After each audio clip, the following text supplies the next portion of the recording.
In this second part of the grease pencil and cycles mixing process, we will see how to add lights to the scene so that they have an effect on the colors used in grease pencil.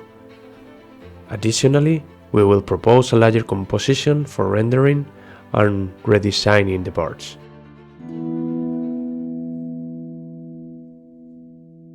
First, we will add bulbs to the awning, not simple lights, but spotlights with cones.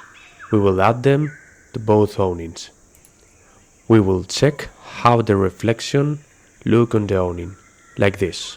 Then, we will position the bulbs facing downward and give them a power of around 50 watts and a warm tone.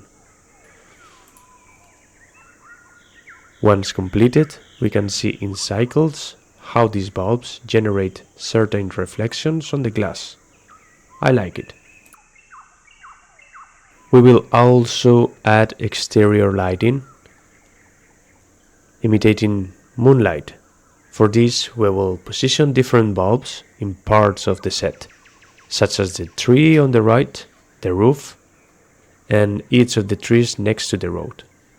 This will generate change in the colors of the grease pencil and create lights and shadows. From the beginning, I don't know why, I imagined this as a nighttime scene. For the frontal sign, we will add 4 small LEDs in the corners. This will be enough.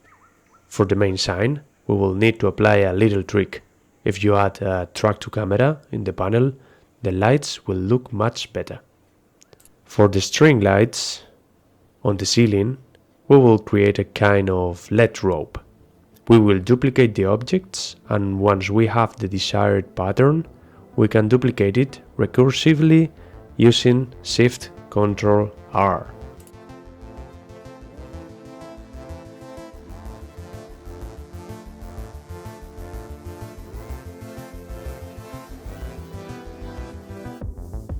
I tried to create transparent windows using grease pencil colors, but I couldn't achieve it.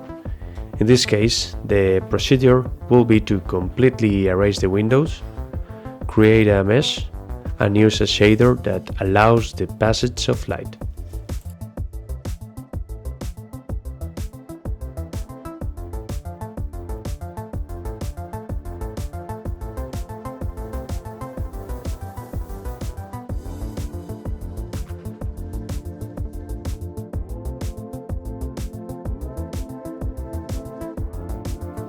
Before organizing the collections for the partial rendering, I have done a smart review of the parts. For example, at some point in the editing process, I had accidentally removed part of the roof, so I need to fix it by simply completing the panel between nodes. Do this for all the parts. For the first rendering test, I have organized the elements into 4 collections. 1. Grassland, 2. Plants and trees, 3. The shop, and 4. The street. This phase has helped me understand something important. The rendering of grease pencil will always be overlaid on the rendered elements. Furthermore, when I render the layers together, the layers that contain grease pencil do not appear. However, they do appear if they are rendered exclusively. It must be some kind of bug, I think. After seeing the initial outputs, I find the night scene too sharp. I've decided to add a volumetric shader to give a cloudy texture to the lights. Add a cube that encloses the elements and apply a principled volume shader with very low density and a bluish color.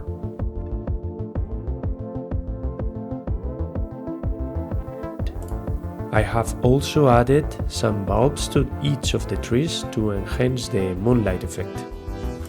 The final composition for rendering is as follows, in order from back to front: 1. Grassland, 2. Trees, 3. The shop, 4. Elements, 5. The street, and 6. The fog. I didn't mention it before, but these exports are done in image format. In my case, PNG is enough. Now let's create a new scene in our Blender project where we will assemble and edit these images in parts to render in a single video. During the composition, I added some details like weeds at the edge of the roads, but they are not of much interest. In summary, I added particles by painting a density layer and added grass to the particles, nothing more.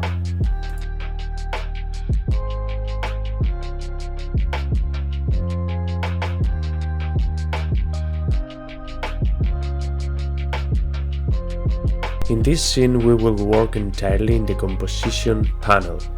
First, we will add the image sequences in order. In my case, I render them from back to front, so that will be the order. Essentially, we need to overlay them using the alpha over tool.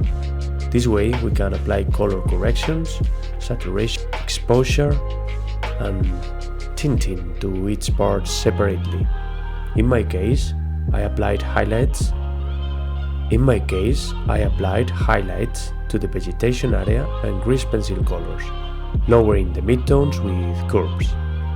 Also, since the blue window colors don't stand out much in the final scene, I applied selective saturation only. To the blue range, enhancing those colors. As a final touch, I created a mask that vignettes the image, gradually narrowing and framing the shape we created. Basically, it's constructed with an ellipse mask followed by a blur, and it's overlaid on the final image using the alpha over node.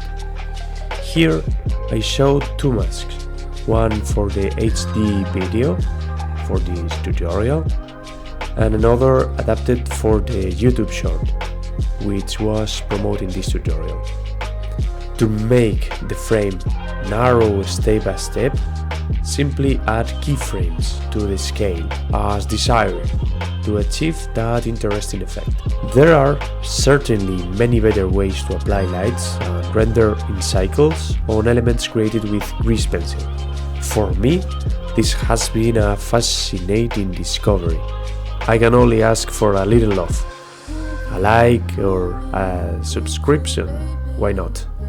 See you in the next one.